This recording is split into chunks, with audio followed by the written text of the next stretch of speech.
Hey, backers. Thomas and Nat here. Nat, sexy looking Nat. Team Lynnvander in the hotel at Emerald City Comic Con. I'm focusing on the Lynnvander crest because it's just so sexy. Speaking of sexy, it's time you guys get a little intimate cell phone video of this game. So right now I'm just going through some of these components. You guys need to see some stuff, and it's time for us to show you. And forget all the pizzazz of trying to get our actual camera together, and really bad audio, playthrough, print and plays. You backers are the best, and it's time we do this Lynnvander style. We're going to show you some of the components of the game, and Nat is going to take me through the game. So we are here in the hotel.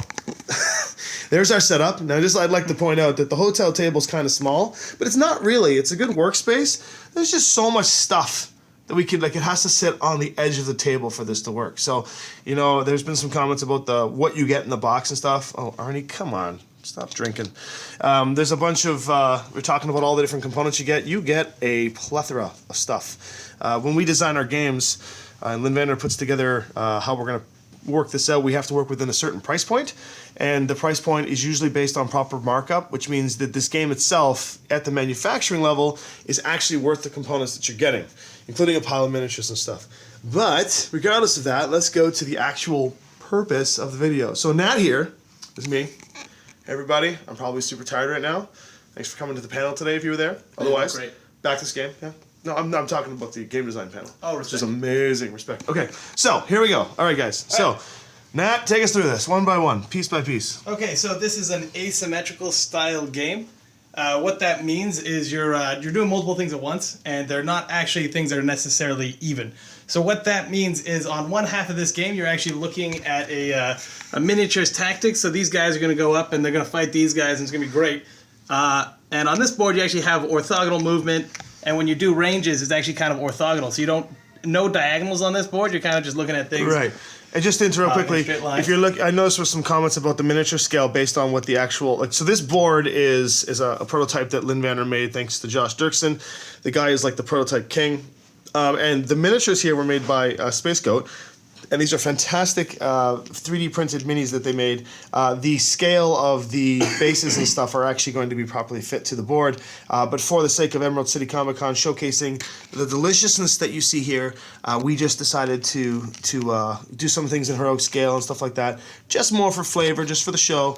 But we will actually have the proper base structure for this. So don't worry, you're not going to have bases and miniatures. Come on, focus. You can do this. Focus. It's a BlackBerry, guys. Come on. All right.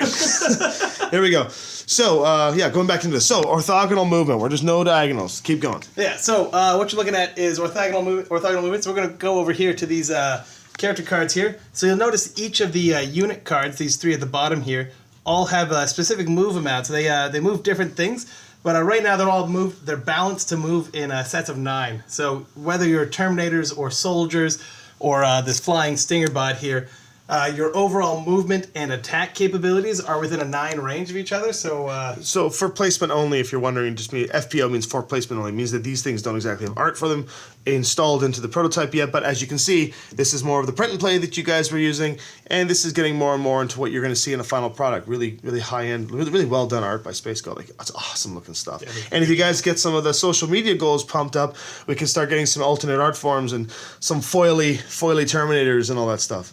So anyway, moving on. So our movement. So movement and attack ranges are actually all balanced, but even though each unit has an effective same range and attack overall mathematically, each unit feels like its own unique thing. So this Stinger has a 7 movement and a 2 range, so it can only attack things that are really close by, but it feels so different than playing the T-800s here that have a movement of 4 and a range of 5, because they feel like slow-moving tanks that have a longer range, where the Stingers kind of feel like this little thing that zips in and just blasts everything around it. It's quite awesome, just like the feel of how this is. So that is the 2029 side of the board. 2029. Now there's a lot of questions about the fact that we have 2 boards in play. This isn't the first time it's been done in board gaming. We've had the Star Wars, the Queen's Gambit. There are other products out there that definitely take advantage of multiple board states at once. This is in conjunction. Oh, well, this is very interesting. We have a guest at the door.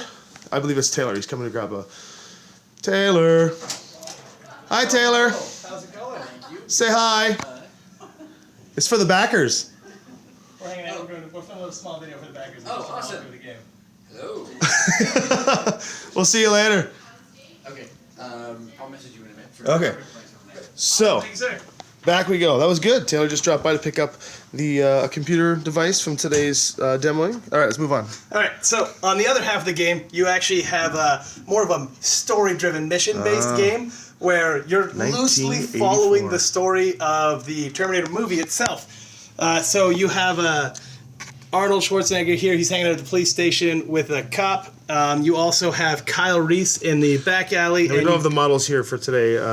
They were left in a box at the time, but we had a printout of it. But guaranteed you won't be getting a standee like this, or sorry, a little token. You'll actually get a standee, which I believe if you look at the campaign page, you get to see the sculpts of it. And you also have Sarah sitting in the apartments.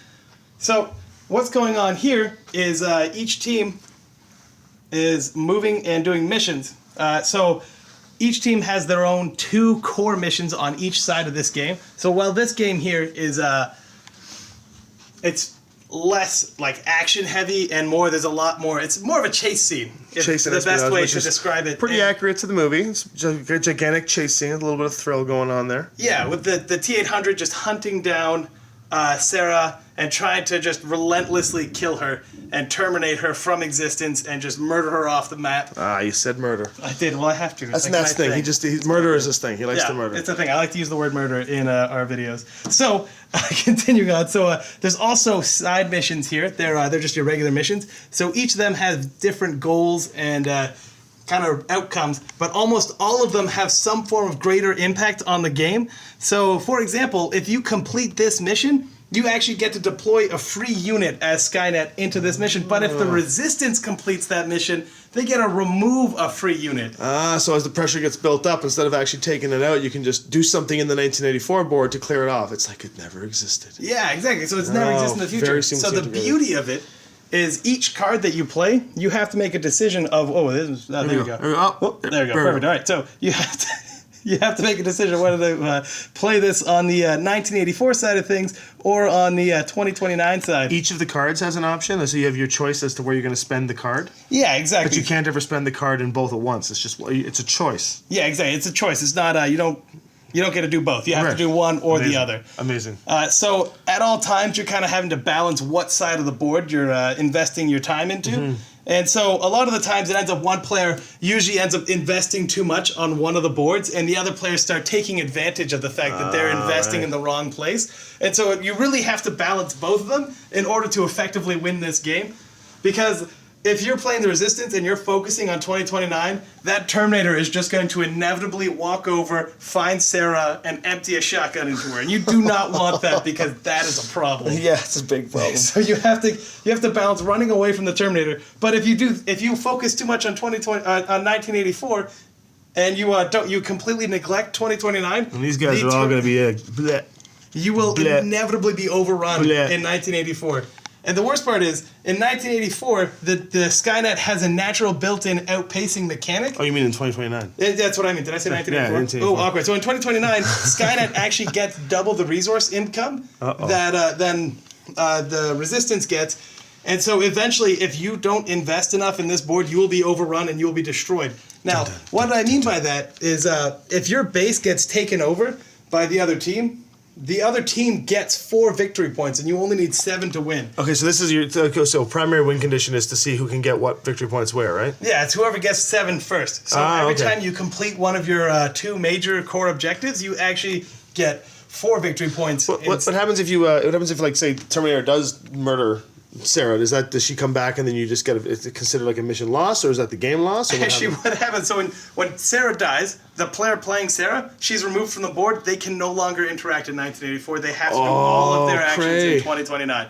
And not only that, but the Terminator, Skynet, they get 4 victory points. So if I was to walk over to Sarah... So it's a pretty hefty thing, yeah. Yeah. So it's a good goal to try and target her down. Yeah, exactly. But then the player that's playing Reese is trying to stop that from happening. Where are you, Reese? Yeah. Kyle... Now, if you kill Kyle Reese, the same consequence is that he can only play in 2029, Unfortunately for the Skynet player, you don't get 4 victory points for killing Kyle Reese. Oh, interesting. So he's super expendable. So there's some story elements to go to it. Speaking of story elements, let's check this out here. Yeah. So the Terminator is in heroic scale in this model, and this is a poor little police officer trying to take him down. She's going to give her best shot, but much like the movie, he's probably going to end up like this. There we go. Right now. So it looks pretty interesting. Of course, I'm playing the devil's advocate here. I do know a lot more about this game than I'm leading on for the video, but I'm pretending I'm a backer, wondering all these wonderful questions that have been asked. I noticed we got dice here. How are the dice mechanic playing? All right, so when you make an attack, you roll a number of dice equal to your attack score. So this goes back to those cards over there. Which ones are you looking at? These ones right here. Oh, okay. So if you look, each one has a different attack value.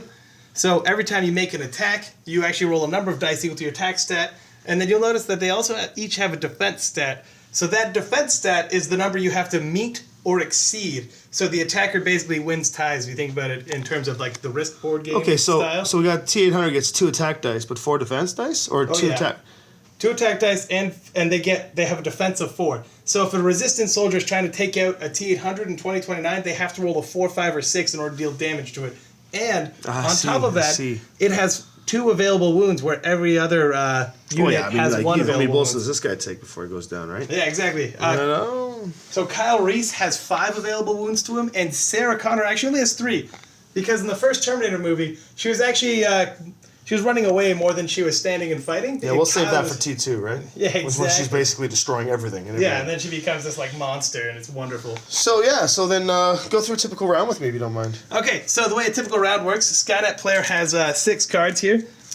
And so this is asymmetrical in the sense that it's Skynet versus other players. Yeah, exactly. So it's 1 versus everybody else. Right. So it's like it's. Well, that sucked. Oh. So what happened was we were filming the video and I got a phone call from one of our friends. Thanks, Reggie.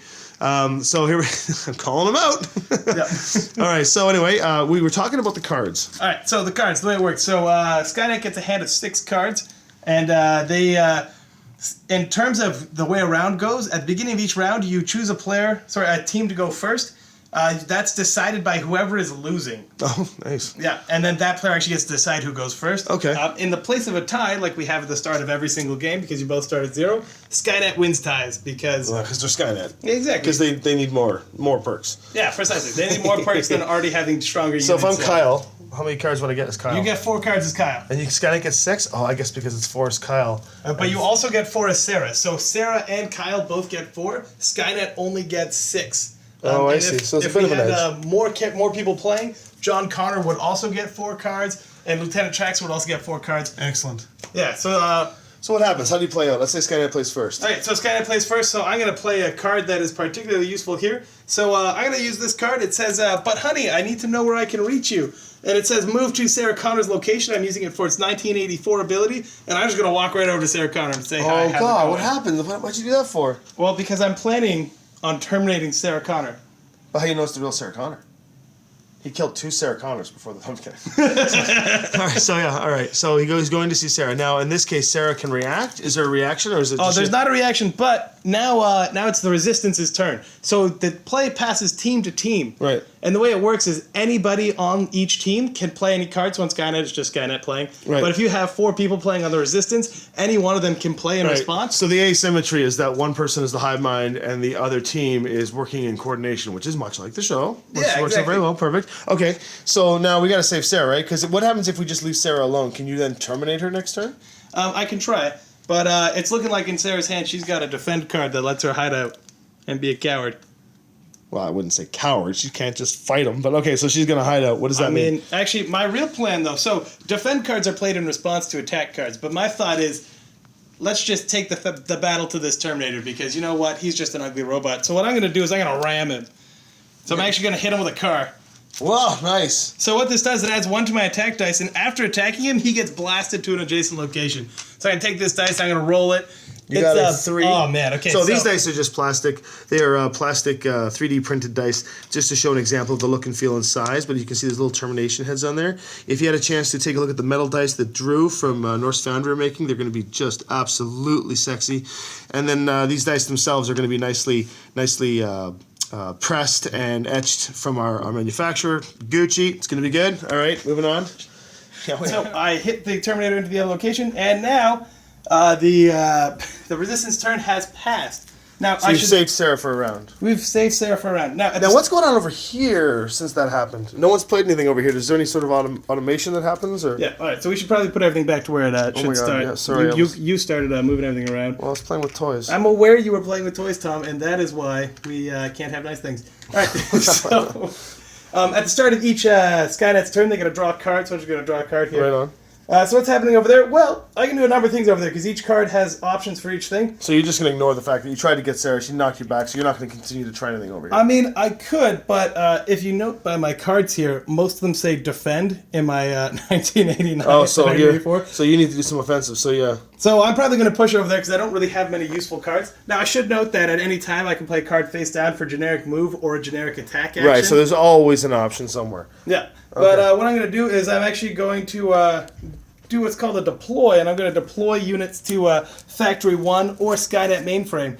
So how deploy works, I invest a number of resources that I want to spend. So everyone gets resources. You get resources at the beginning. Yeah, Oh, each the cube Skynet starts resource with pool. 4. I get it. Resistance resource pool. That's what helps you fuel. Okay, I got it. So you invest a number of resources when you play the card equal to the amount you want to spend at the end of the round on units. Oh my gosh, so you're going to buy 4 units worth of things? Oh no, I'm going to buy 4 resource worth of things. Skynet units are expensive because they're super beefy and bulky, so they actually each cost 2. Whereas the Resistance little soldier mook guy, he only costs 1. Right. But he's also he's really weak. So Right, he's basically like cannon fodder, whereas you're just building Terminators here, right? Crazy. So So basically, you're just going back and forth and building, and then the Resistance gets a chance to do something, and they can obviously modify each other around. There you go. So that's all we really need to show, I think, at this point in this hotel thing. So we can get. We're gonna go grab a bite to eat now, and then we're gonna upload this for an update for you, backers. Feel free to throw some comments in, as we mentioned in some of the panels and stuff we were doing. Without you, we don't make these games, and this process, the Space Scope Productions process, is a process that we at Lynnvander really enjoy, and that is that we like to put together a product and then bring it to the people and have it made fan supported, fan created. Just kind of get in there and really give it. Your comments are super appreciated. Sometimes if we don't get to respond to your comments right away, that's because there's like 10,000 of them at once, and we're just trying to take them all in at once while maintaining actual conversations with people here at the convention and whatnot. Nothing is disregarded. Everybody has a valid opinion. There's no such thing as a bad idea. Please give us your best, and thank you so much for watching this. Sign off there, Nat. Take care, and alrighty, have fun, guys, and we'll see you soon. Wait, we'll do this Lynnvander thing here. Yeah, even though it's Space Goat, we're still gonna pump them. Pimp.